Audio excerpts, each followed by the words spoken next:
When fate intervenes, love becomes unbreakable. As Carl Jung once said, synchronicity is an ever-present reality for those who have eyes to see. Sometimes, life doesn't follow logic, it follows destiny. There are moments when love arrives not by choice, but by a deeper calling of the soul. If you've ever met someone and felt as if you've known them forever, this video is for you. We're diving into the mysterious beauty of fated love, the kind that defies time, reason, and resistance. As you watch, ask yourself, have you experienced this kind of connection? Drop your story in the comments below, and let's awaken together in this journey of spiritual wisdom. 1. Destined love is a deep inner recognition. When two souls cross paths in a way that feels beyond logic, it's not coincidence, it's the unveiling of something ancient, something scripted deep within the human psyche, long before the meeting ever took place. This is not just chemistry or attraction. It is a powerful activation of archetypal energy buried in the collective unconscious, as Carl Jung described. It begins with a feeling that you've met before, a strange familiarity in their eyes, or a silence that speaks more deeply than words ever could. The symbolic images we've carried through dreams, myths, and inner longing suddenly find a mirror in another person. This is the soul recognizing itself, not in the way the mind understands, but in the way eternity remembers. And when it happens, it feels like time bends, reality softens, and something within you says, yes, this is it. The magnetism is not logical, and it's not always convenient. Often, destined love arrives wrapped in divine timing that our conscious self cannot plan. It comes when the soul is ready, when healing has begun, when the old patterns have cracked, when you're finally able to meet, not from ego, but from essence. You are not meeting a stranger. You are meeting the echo of your own inner archetype projected outward. It could be the animus, the inner masculine, or the anima, the inner feminine. When this projection lands on someone who matches the frequency of that energy, the draw becomes undeniable. You're not falling in love with the person. You're falling into the mirror of your spiritual design. The connection ignites a fire that is both magnetic and purifying, leading you into spiritual awakening, whether you were prepared or not. But this type of love is not soft and simple. It is raw, confronting, and often deeply transformative. It exposes wounds, tests patience, and demands growth. It forces you to look at yourself, not the curated version, but the shadow, the unhealed, the forgotten. It asks you to show up, not as who you've pretended to be, but as who you truly are. And this is where spirituality becomes inseparable from love. Because real love, the kind born from soul recognition, will not let you hide. It will drag the unconscious to the surface, stir the waters of suppressed emotion, and teach you that union begins with inner wholeness. The one you are drawn to becomes not just a lover, but a mirror, a catalyst, a sacred disruptor of every illusion you've clung to. These unions aren't always meant to be permanent in the physical world, but their purpose is eternal. Sometimes the most powerful soul contracts come to awaken you, not to accompany you. They leave an imprint that changes your frequency forever. And even when the form dissolves, the energy remains, guiding your path with a new level of clarity, strength, and emotional depth. Love becomes the spiritual teacher you never knew you needed, the mirror that reflected the parts of you you had forgotten. This is why the soul remembers even when the mind forgets. This is why one encounter can reroute a lifetime. So when fate intervenes and brings someone into your life who activates your soul in a way no one else has, pay attention. The universe does not waste energy. There are no accidents in the language of spirit. You were meant to meet. You were meant to awaken. And whether the journey is long or short, smooth or stormy, it is sacred. Because when love becomes a force, guided by the unconscious, it doesn't just make your heart race, it makes your soul rise. If your soul recognizes the truth of destined love, comment below, "I trust divine timing," to affirm your journey. Let this be the moment you align with the love that was always meant for you. 2. Love as a mirror and catalyst for growth. True love reveals not just who the other person is, but who you are when you stand in their presence. When fate places someone in your path, it's not always about romance in the conventional sense. It's about awakening something ancient, something hidden, something sacred within you. The person you're drawn to becomes a living mirror, not because they complete you, but because they reflect the forgotten, silenced, or unexpressed parts of your soul. Their presence activates courage you didn't know you had, brings tenderness to the surface, or even exposes unresolved wounds you thought were buried. This is not random chemistry. This is a spiritual agreement unfolding in real time. You are not meeting them by chance. You are meeting them by design, drawn into their orbit by an invisible intelligence that wants you to grow. As Carl Jung taught, until you make the unconscious conscious, it will direct your life and you will call it fate. And in this fated love, you are not just loving someone, you are meeting the unconscious parts of yourself through them. The attraction becomes a spiritual mirror, a reflection of your own potential and your own resistance. Their gaze may soften the hard edges of your ego, or it may challenge your emotional walls to crumble. Either way, they are not here to save you. They are here to remind you that love is the fire through which spiritual development occurs. The reason love feels so powerful isn't because the other person holds power over you, but because their presence uncovers the power within you that has long been asleep. It is through love that your inner child is triggered, your shadows are confronted, your soul contracts are activated, and your patterns are exposed not as punishment, but as opportunity. Because this kind of love is not designed to make life easy. It is designed to make life honest. It forces you to face your emotional truths and shatters the illusions you've built around safety and control. You begin to notice that their presence isn't just comforting, it's confronting. And that confrontation is the very path to transformation. You start speaking more authentically, crying more freely, setting clearer boundaries, and reclaiming parts of yourself you gave away long ago. Love in this form is not predictable. It's not neat. It doesn't follow the scripts of fairy tales. It arrives like a spiritual storm, unapologetic, intense, and deeply revealing. And yet, something in your soul says yes, because you remember them, not with your mind, but with your energy. Something ancient stirs. Something sacred moves. This is when love becomes a portal, not to fantasy, but to truth.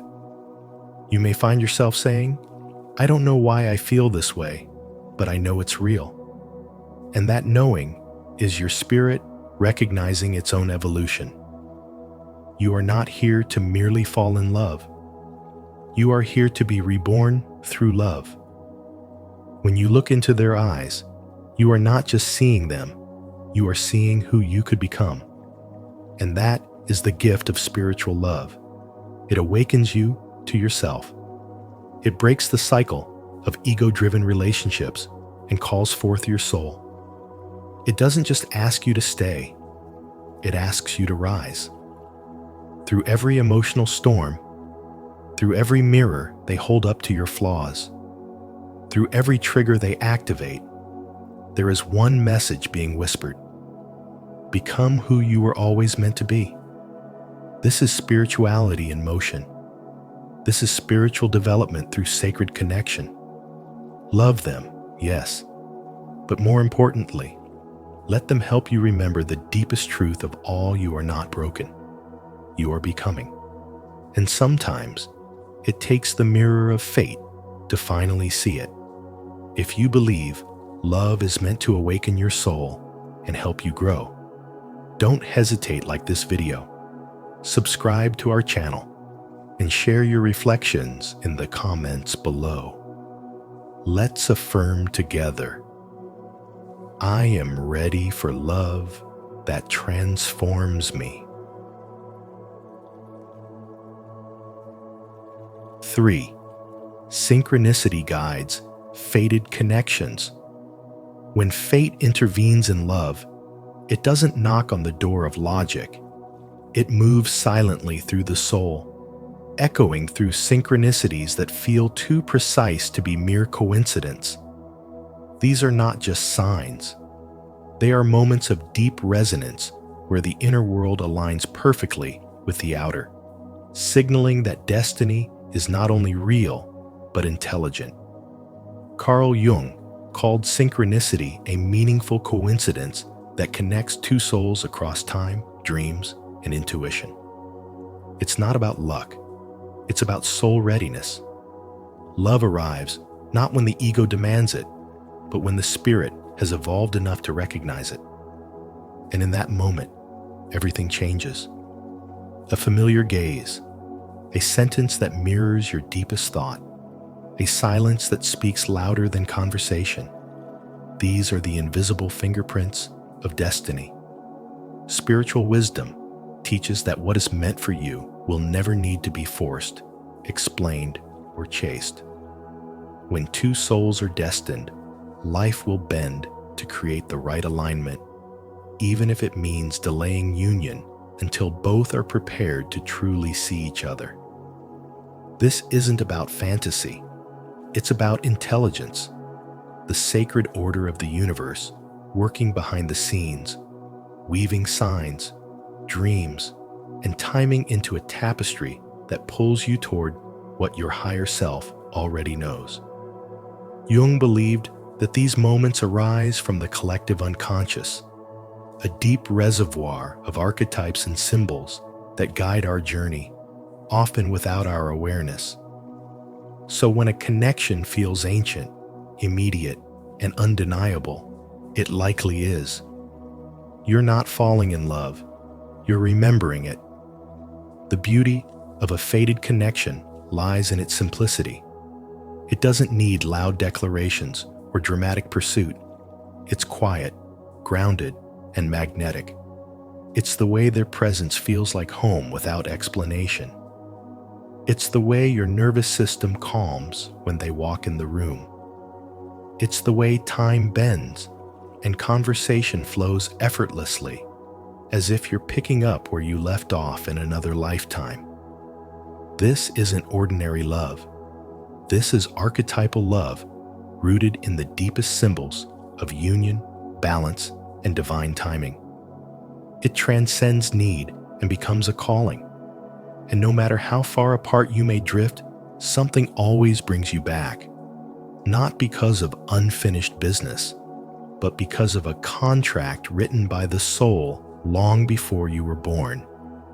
Spiritual awakening invites you to stop doubting these encounters.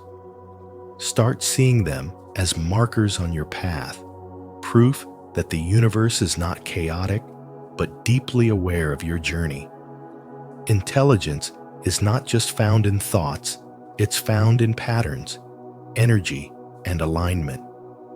when everything begins to mirror your inner state, when life starts reflecting back the very love you've been becoming, trust it. Love that is guided by synchronicity does not ask for control. It asks for surrender.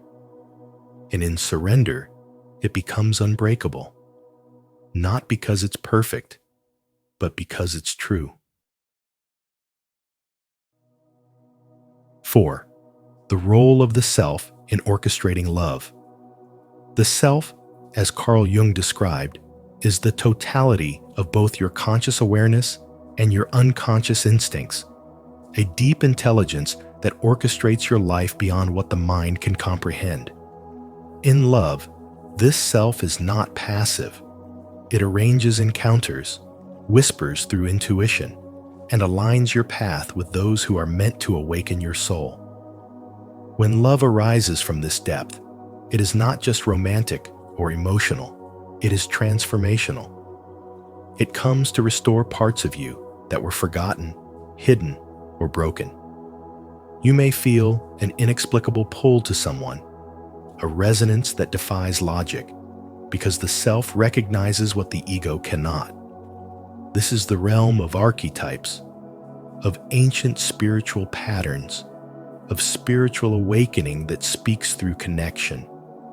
Love becomes a callback to your most authentic self, not because the other completes you, but because they mirror your unhealed parts and your divine potential all at once.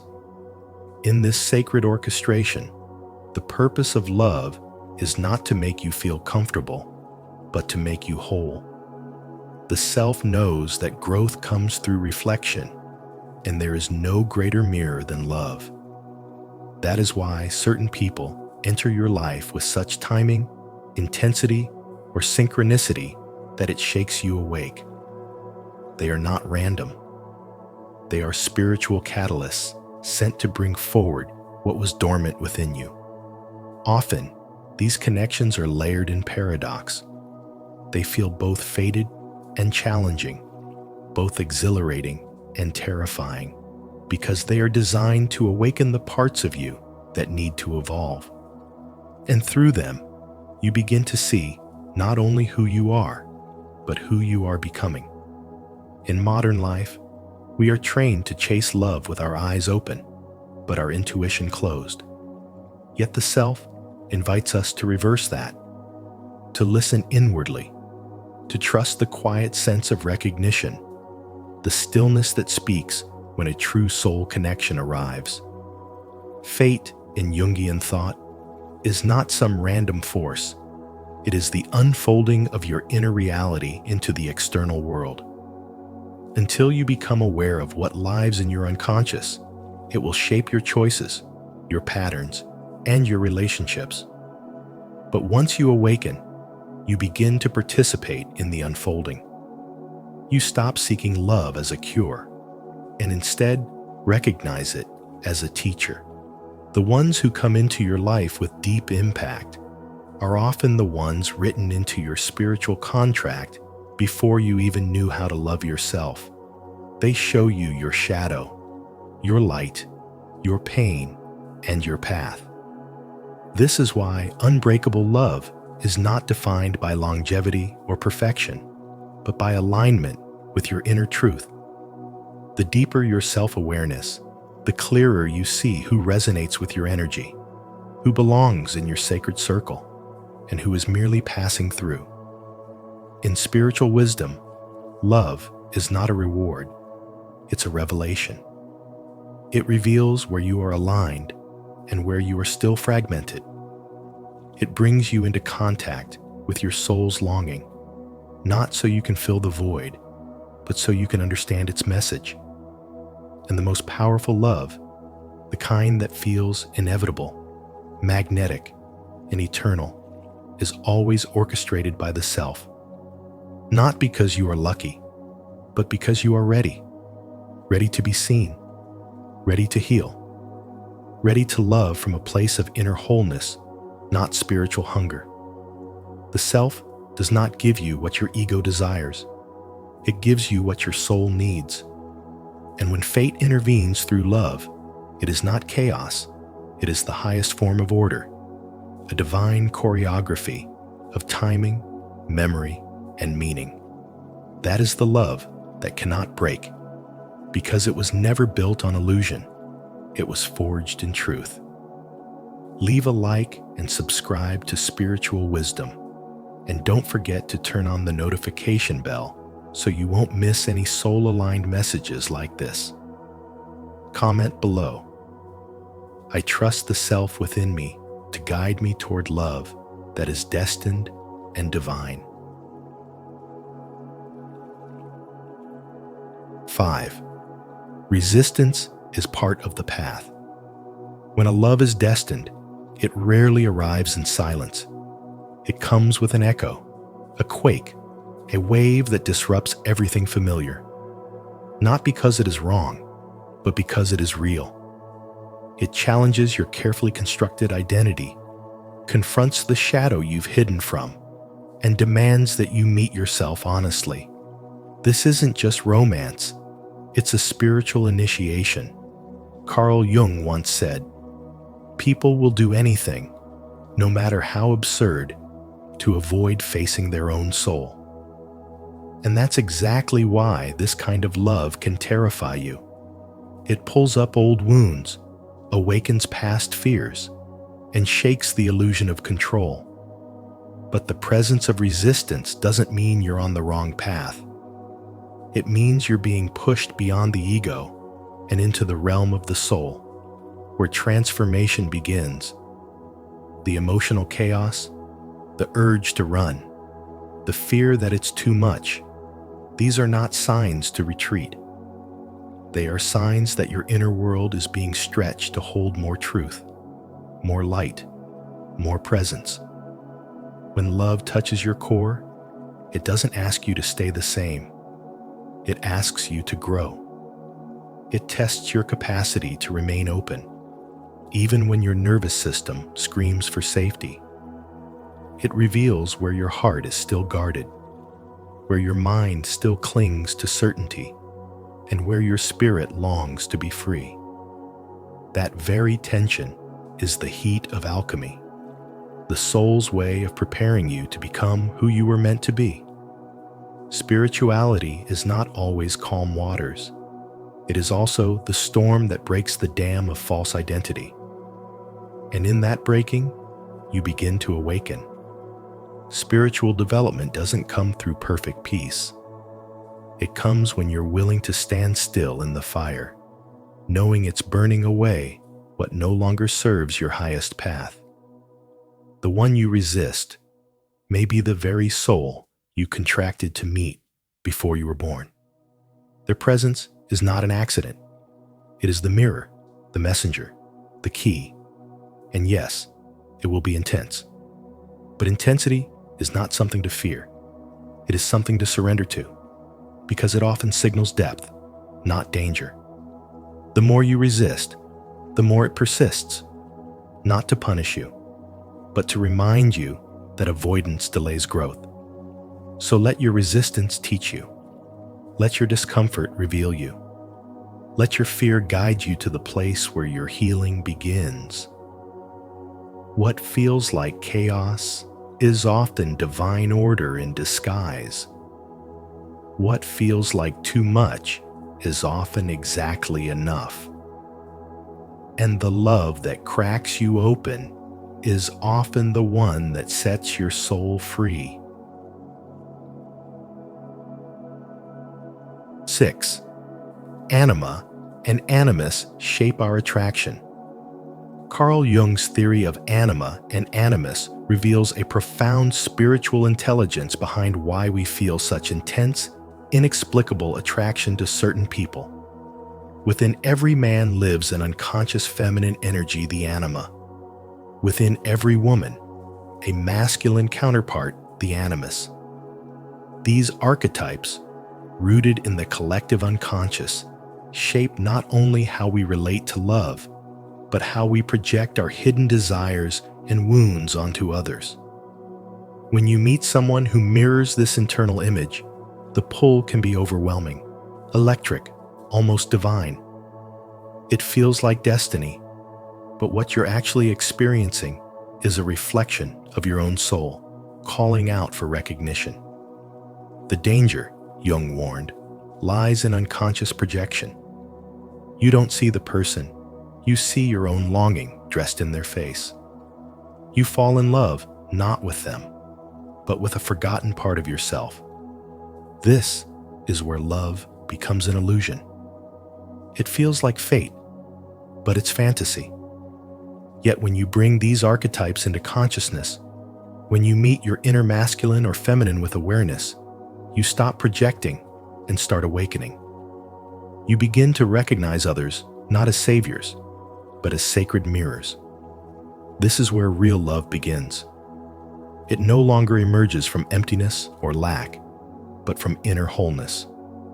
Carl Jung wrote, "The meeting of two personalities is like the contact of two chemical substances.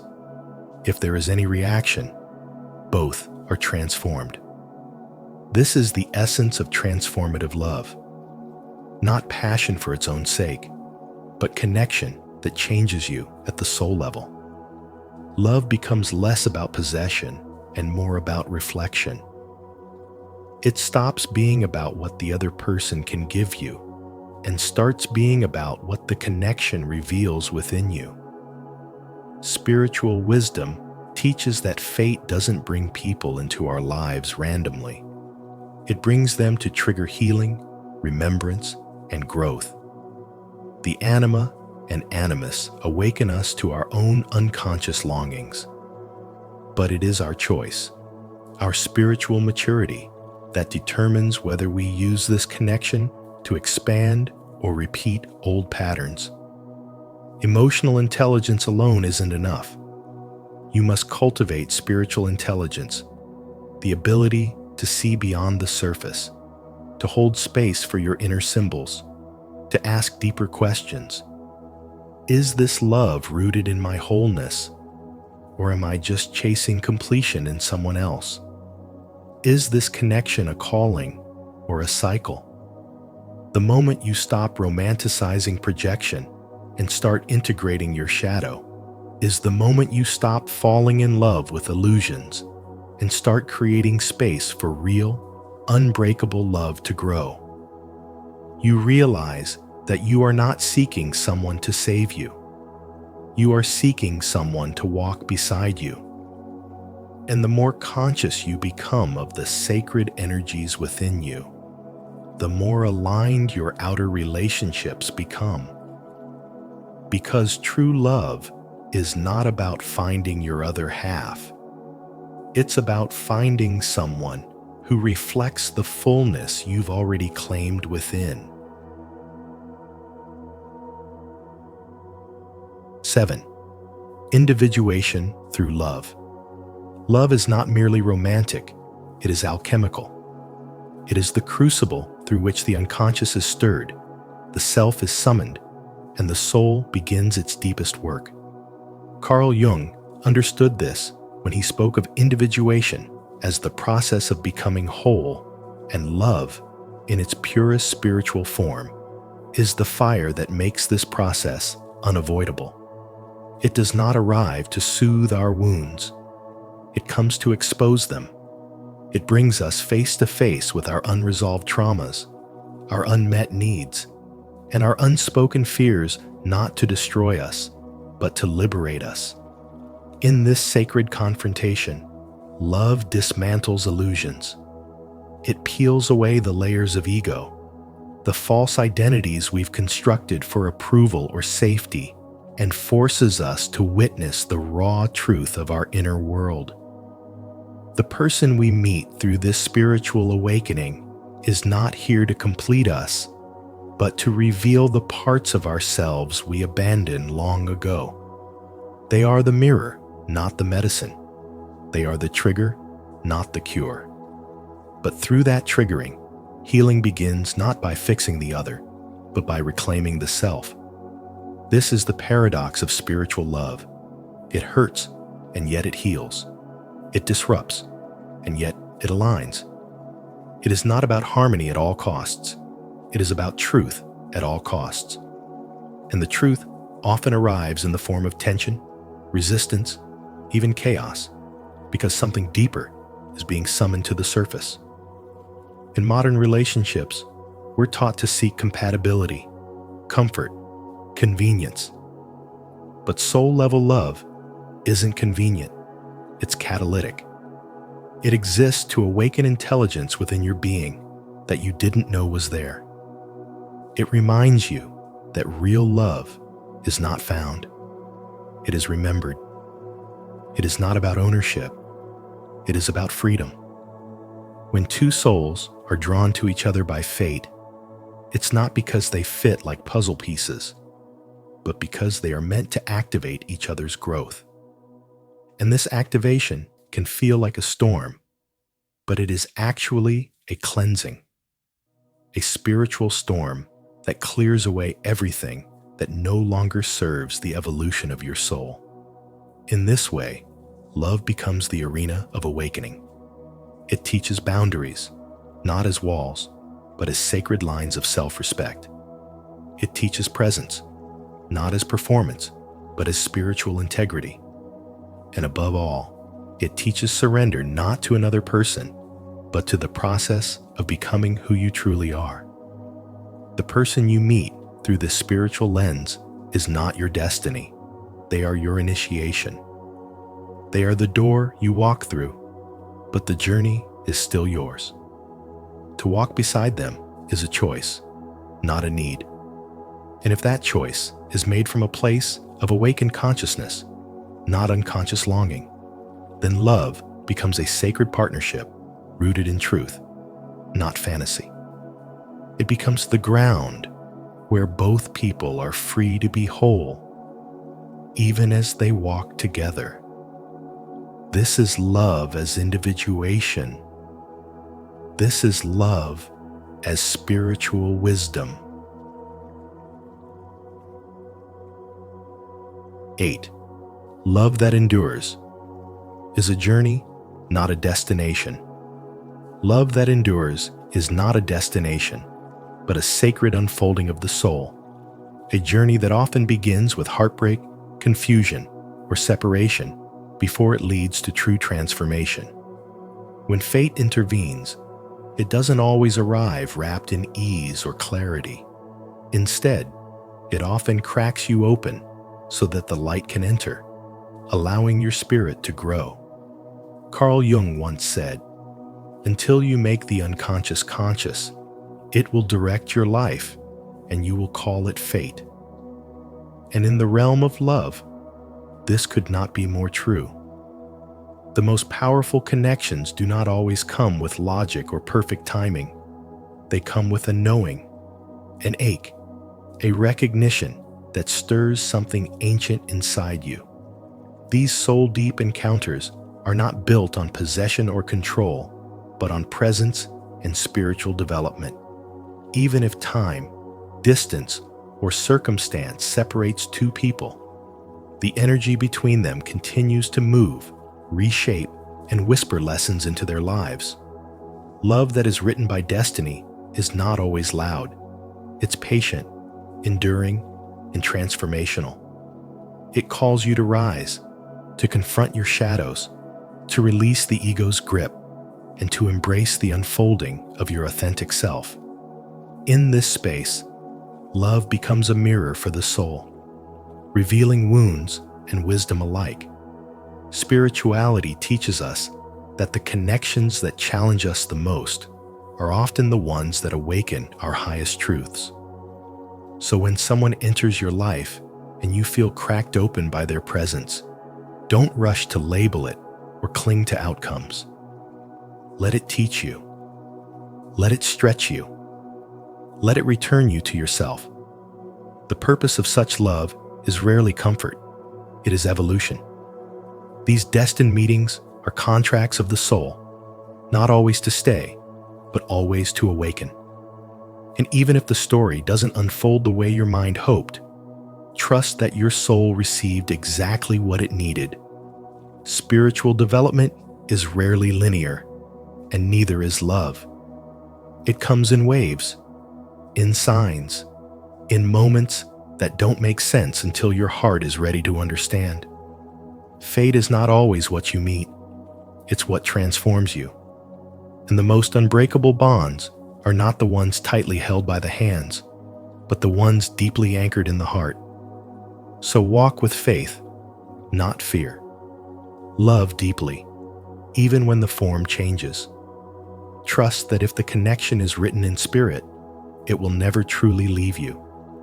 It will echo through your growth, your strength, and your becoming, not to complete you, but to remind you that you were never incomplete to begin with.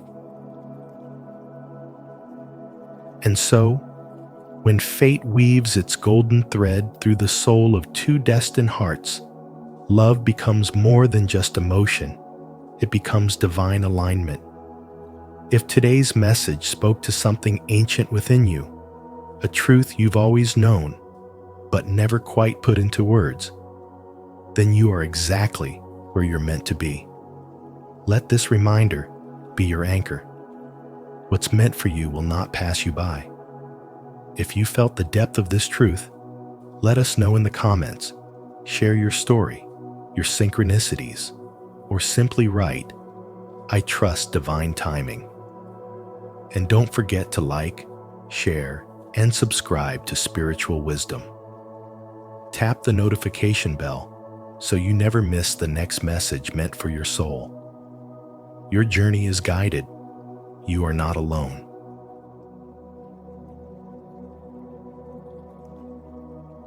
Who's really watching behind your eyes? Until you make the unconscious conscious, it will direct your life and you will call it fate. Carl Jung.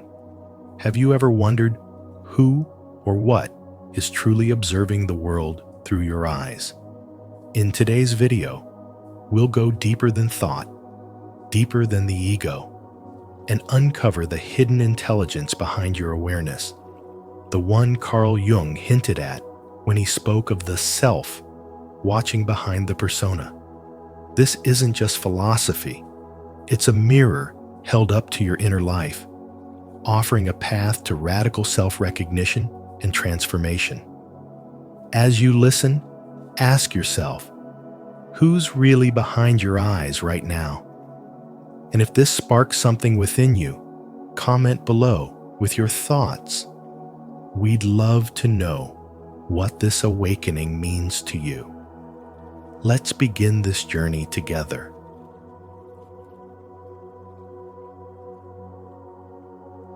One, the illusion of the self.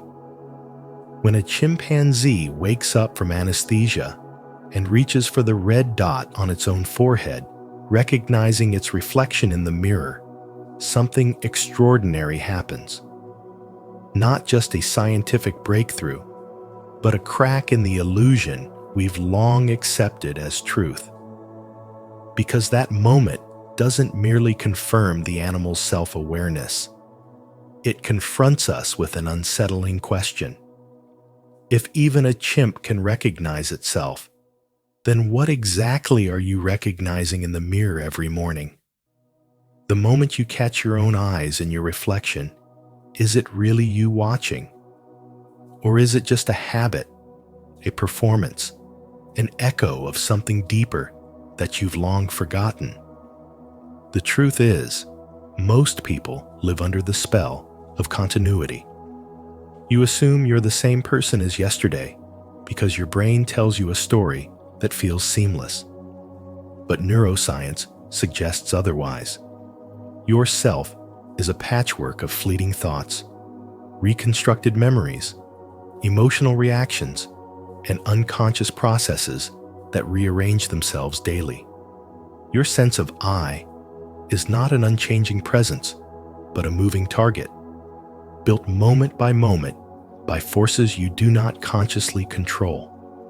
The spiritual awakening begins when you stop clinging to that illusion and start observing it.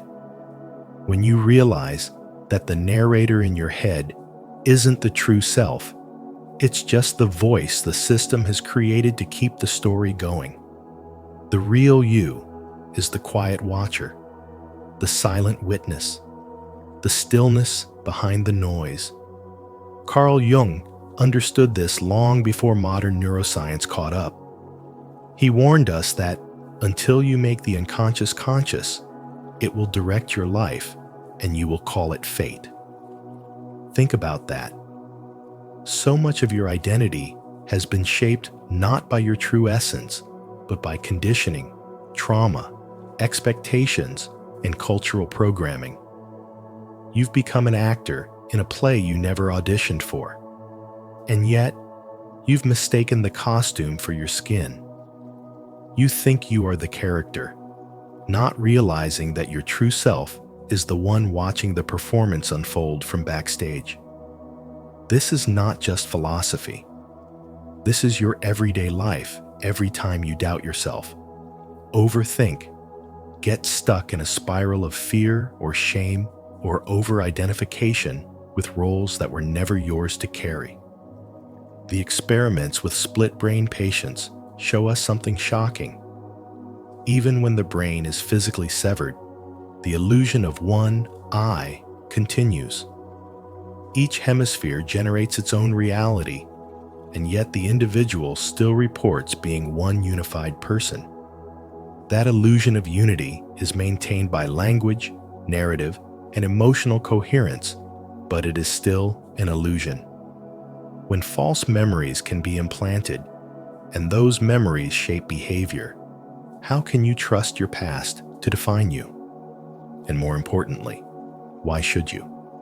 Spiritual growth invites you to stop being defined by memory, and instead, root your identity in presence, in awareness, in the observer that remains untouched by the stories, untouched by the wounds, untouched by even the labels you've worn for decades. In our modern world, we are constantly pushed to reinforce the illusion. Social media teaches you to curate your identity like a product. Schools train you to fit a mold. Family systems, even well-meaning, can pass down roles that keep you spiritually asleep. You're praised for consistency, for knowing who you are, for having a strong identity. But what if the greatest act of power is not knowing, but witnessing? What if the deepest freedom lies not in becoming more of who you think you are, but in letting go of the need to be anything at all? This is the paradox of awakening. You lose yourself to find the self that was never lost. Not the ego self, but the one who has always been watching, behind your thoughts, behind your face, behind your eyes. That presence cannot be named. It cannot be touched by thought. It is the eternal space where awareness lives, where love arises, where clarity begins. And when you connect to it, even for a moment, the illusion begins to fall apart, not in a terrifying way, but in a liberating one. You see the script, the actors, the stage, and you stop being swept up in the drama. You become the director of your own consciousness, the one who sees clearly, acts consciously, loves deeply, and rests in the stillness of simply being. That is not just spirituality. That is spiritual intelligence. That is true awakening. That is the wisdom Carl Jung tried to leave behind, not as a theory, but as a lived path, a mirror, not for your face, but for your soul. If today's message opened your eyes to the illusion of the self and stirred something deep within you, comment below. I choose to awaken beyond the illusion. Let's create a ripple of spiritual wisdom together. 2. Consciousness as construct, not creator. Right now, your brain is flooded with over 11 million bits of information every single second. Sounds, colors, smells, textures, memories, instincts, and subtle emotional shifts. But your conscious awareness only processes about 40 of them. Think about that. What you call yourself, your thoughts, your choices, your will, is navigating life on the slimmest thread of data. The rest, overwhelmingly vast and invisible, is filtered, decided, and acted upon beneath your conscious radar. This is not just a technical detail of neuroscience. It is a spiritual revelation. You are not the creator of every action you take. You are often the last to know. Neuroscientists like Benjamin Libet have shown that your brain initiates a movement hundreds of milliseconds before you become aware of the decision to act. And Michael Gazzaniga, through his studies of split-brain patients, discovered that even when the left and right hemispheres are severed, the speaking part of the brain will make up explanations for behaviors it didn't initiate, just to preserve the illusion of a unified self. The mind doesn't like gaps in its narrative, so it fills them in with a story. That story is what you call your life. This raises a powerful question. If you are not the author of your choices, then who or what is? Spirituality invites you into this mystery, not to frighten you, but to wake you up. Your conscious self is not the driver, it is the witness. The ancient sages and mystics have said it for centuries, and Carl Jung echoed it in modern form. Until you make the unconscious conscious, it will direct your life and you will call it fate. This is not just psychological insight. It is a call to spiritual development. It means the ego, the constructed self, the mask, the voice in your head is not the real you. The real you is deeper, older, and far more expansive. It is the observer behind your eyes, the stillness beneath your thoughts, the presence that watches everything unfold without needing to explain it. Jung understood that consciousness was layered. The ego believes it is the whole of the self, but it is merely a spotlight on a vast, shadowed stage. The unconscious mind holds forgotten memories, archetypes, inherited instincts, suppressed desires, spiritual truths, and it moves you, often more than your waking mind ever could. But here is where spiritual development becomes essential. Because when you learn to observe your own mind without clinging to every thought or identifying with every impulse, you begin to see the illusion of control for what it is. The voice narrating your life is not your soul. It is your ego's interpretation of events. And when you begin to disidentify from that narrator, you open a doorway to something higher, a deeper intelligence, a divine presence. Not the kind of control that manipulates the world, but the kind that surrenders to something greater than thought. Presence, awareness, witness. You stop needing every answer, and you start trusting the silence between your questions. You stop forcing clarity, and you begin to feel into the unknown with grace. You stop telling the story and begin listening to it unfold. That shift is the beginning of true power. Not the power of ego, but the power of spiritual clarity. So the next time you feel like you're choosing something, ask yourself gently, was this choice made by awareness or by a story I've been told about myself? Was it inspired by presence or pushed by fear, habit, and old programming? And more importantly, can I stop in that moment, breathe, and return to the witness? The more you live in that space, the silent, observing self, the less you are pulled by confusion, chaos, or identity traps. You become rooted in your essence, not your ego.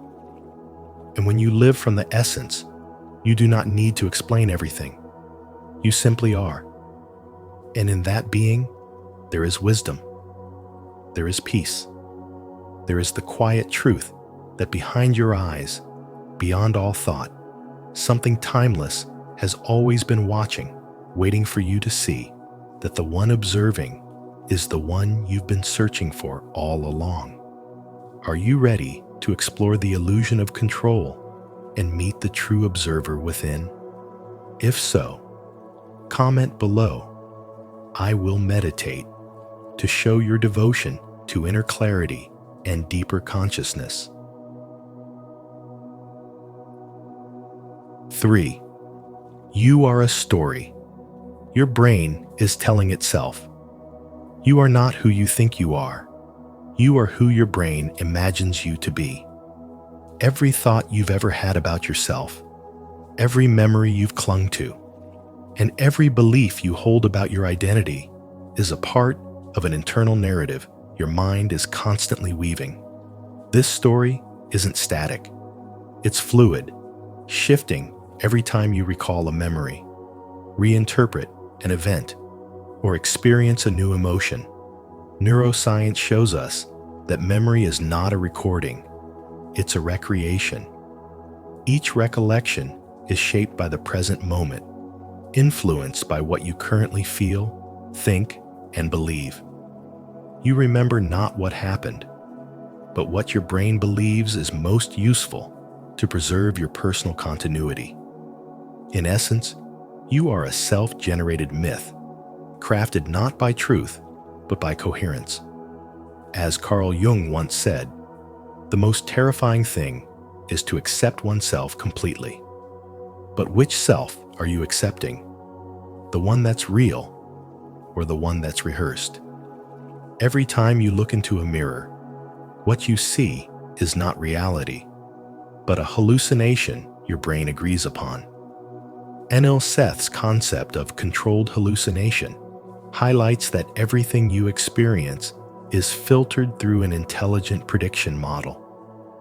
You think you see the world as it is, but what you truly see is your brain's best guess of the world, built on probabilities and patterns. That tree you admire? It isn't a tree. It's your brain interpreting wavelengths of light, filtered through biology, shaped by memory, influenced by emotional resonance. The sound of a friend's voice isn't the voice. It's the neural pattern that you've associated with safety, or maybe danger, depending on your past. What you call reality is really a projected internal simulation that your brain creates to help you navigate life. This is not a flaw. It's an evolutionary design. It's intelligence. It's spiritual wisdom encoded into your biology, revealing that the boundary between science and soul is thinner than we've been led to believe. The self, the I you identify with, is an illusion of consistency. You believe you are the same person who woke up this morning, who was hurt 5 years ago, who made that choice a decade back. But this continuity is a cognitive overlay, a mental glue that gives your life narrative shape. In truth, the self is an ever-changing stream of consciousness, woven together by stories, habits, language, and ego. You are not a fixed being. You are a verb, not a noun. Jung warned us that what we do not bring into consciousness will appear in our lives as fate. And this is the ultimate danger of not questioning the self. When you believe you are the story, you forget you are the storyteller. When you cling to your identity, you miss the awareness that watches silently from behind it. That observer, the witness behind your eyes, is your true nature. It has no name, no gender, no past. It is simply presence, spacious and timeless, waiting for you to notice it. And here lies the paradox. You spend your life trying to become someone, only to realize that the deepest peace comes when you stop being anyone. The more you awaken spiritually, the more you sense that you are not the one thinking your thoughts, but the one aware of them. You are not your voice, but the silence that listens. You are not your identity, but the space in which all identities rise and fall. This is not philosophy. This is direct experience. And the moment you truly see it, everything changes. You no longer chase validation because you remember the truth of your being. You no longer fear the future because you're rooted in something eternal. This is the spiritual awakening Carl Jung pointed toward, not just understanding your mind, but transcending it. Intelligence is not only knowing who you are, it's realizing who you are not. And spiritual wisdom is the courage to live from that truth. If today's insight opened your eyes to the story your mind is constantly narrating, don't forget to like, subscribe, and share your reflections in the comments. Let's keep exploring the deep layers of consciousness and Carl Jung's spiritual wisdom together. 4. Eastern wisdom mirrors modern science. Buddhism's teaching of anatta, or no self, and Hinduism's concept of Atman, the silent witness consciousness, are not abstract spiritual doctrines. They are direct insights into the true nature of mind that mirror the findings of modern neuroscience. In Buddhist thought, the self is not a solid, unchanging entity, but a fluid construction, constantly shaped by perception, memory, emotion, and social conditioning. The ego, far from being the core of who we are, is seen as a mental formation, a temporary aggregation of thought that only appears stable because we cling to its narrative. Hinduism takes a complementary view, suggesting that behind this swirling dance of mental activity, there is a silent observer, the Atman, an unchanging awareness that watches all without attachment. This deep spiritual wisdom echoes startlingly with modern neuroscience, which has discovered that what we call the self is primarily an illusion generated by the default mode network of the brain. When this network is highly active, we become locked into stories about ourselves, constantly referencing our past, fantasizing about the future, and analyzing our identity. But when people enter states of deep meditation, the activity in this network significantly quiets down, and what emerges is an experience of peace, clarity, and presence, exactly what spiritual masters across ages have described as awakening. During these meditative states, many report the fading of personal identity, as if the boundary between the thinker and the thought dissolves. This phenomenon, long spoken of in Eastern traditions as the collapse of ego, now finds validation in the brain scans of meditators, where the regions associated with self-referencing grow quiet. The spiritual awakening that results is not the acquisition of new beliefs, but the dropping away of all that is false. Carl Jung, bridging the spiritual and psychological worlds, understood this deeply. He wrote that individuation, the process of becoming who you truly are, is not about becoming more of the persona the world expects, but about integrating the unconscious, including the shadow and the self, into conscious awareness. Jung's ideas are fundamentally aligned with these ancient teachings. The journey inward is not one of self-construction, but of self-discovery. In our modern world, we are taught to define ourselves by titles, roles, opinions, and achievements.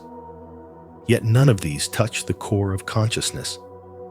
The silent awareness behind your thoughts is the real you, not the ever-changing emotions, not the beliefs you inherited, not even the memories you've clung to as evidence of who you are. This realization is the foundation of true spiritual wisdom. In daily life, this understanding can be profoundly liberating. When you observe your inner world rather than get swept up in it, you stop identifying with fear, jealousy, inadequacy, and instead begin to rest in the spacious awareness beneath it all. You begin to witness the drama without being consumed by it. This is not spiritual escapism, it's spiritual intelligence. You're not bypassing life, you're stepping into it with clarity and sovereignty. As Carl Jung reminded us, until you make the unconscious conscious, it will direct your life and you will call it fate. Meditation becomes the gateway to that awareness. Stillness is not inactivity. It is the space in which your most intelligent, authentic responses arise. And as you return, again and again, to this quiet inner witness, you begin to experience life not as something to survive, but as something to truly see. Spirituality, then, is not about retreating from the world. It's about waking up to the part of you that was never asleep. Do you see the harmony between ancient wisdom and modern science? If so, declare your awakening in the comments. I am chosen by God, and I believe.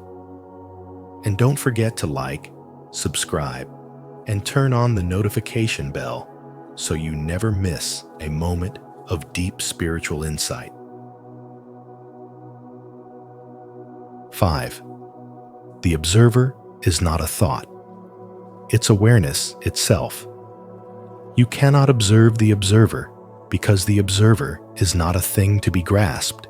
It is the essence of awareness itself. When you turn your gaze inward in search of a self you can point to, that search dissolves into something wordless and ancient.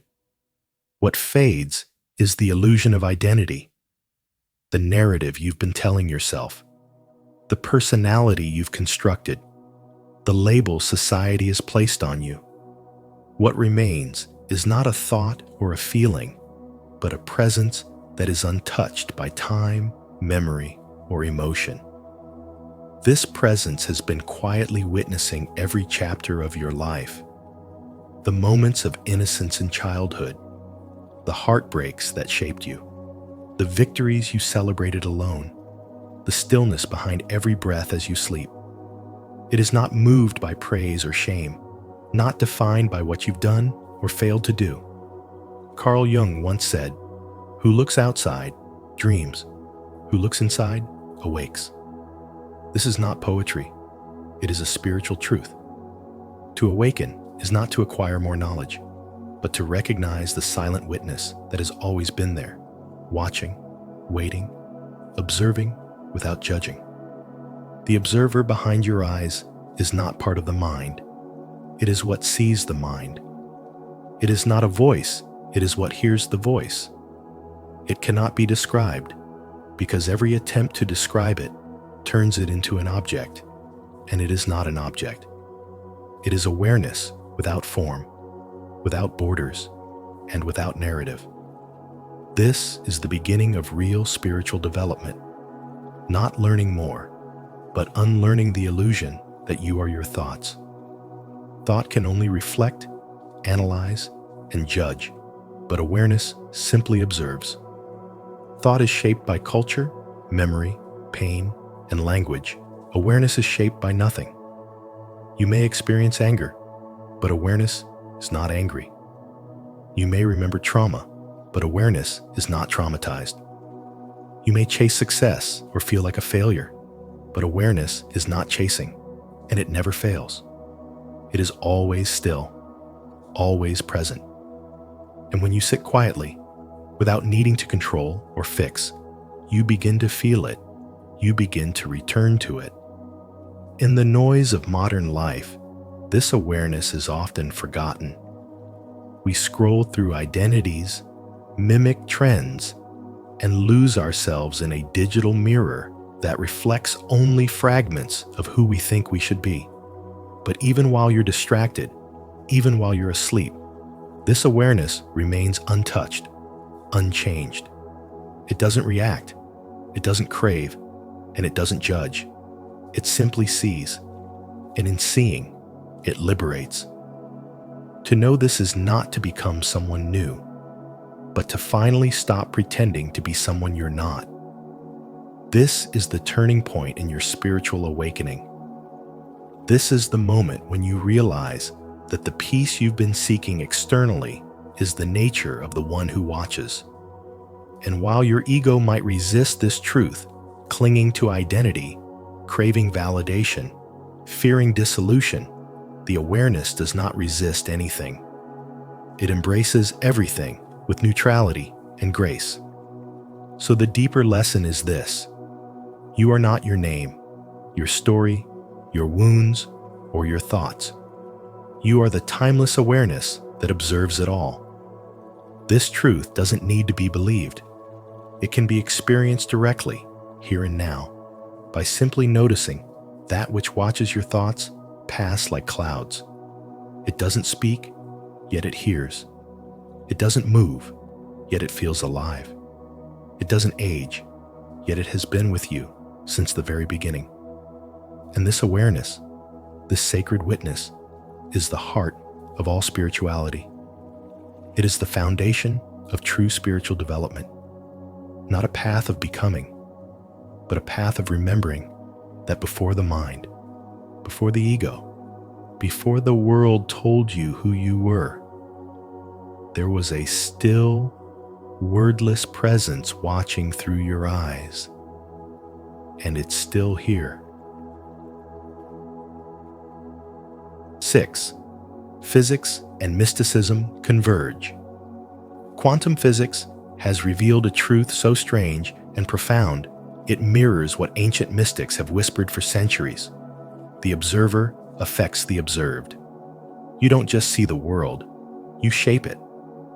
When you observe an electron, it behaves differently than when you don't. Why? Because your consciousness is not passive. It's not just a light shining on reality, it's the brush that paints it. This is where science begins to sound like spirituality, and where Carl Jung's psychological insight meets the awakened mystic's inner knowing. Jung understood that consciousness wasn't merely a function of the brain, it was the source field that animates experience. He believed that deep within you, beneath the mask of ego and personality, lives a self that transcends time and identity, an intelligent awareness that watches, learns, and transforms. And this self, this pure observer, is not separate from the universe. It is the universe knowing itself through your eyes. When mystics say, "You are the universe in motion," they're not speaking in metaphor. Rumi said, "You are not a drop in the ocean. You are the entire ocean in a drop. That drop is your consciousness. That ocean is your potential." This isn't just poetic, it's a direct description of your spiritual intelligence. You're not just in the world is in you, filtered through your beliefs, emotions, expectations, and attention. This is the essence of spiritual awakening, realizing that what you focus on magnifies, what you resist persists, and what you witness with clarity begins to shift. Your thoughts are not private ripples in your mind. They're waves in the quantum field. So the question isn't just, what are you seeing? But who is the one seeing it? Who's behind your eyes when no one else is around? Is it the conditioned self, clinging to identity and story? Or is it the aware presence, silently watching without judgment, always still, always whole? This observer within you doesn't need validation. It doesn't fear the unknown. It doesn't chase approval or shrink in the face of uncertainty. It watches, and in that watching lies your greatest power.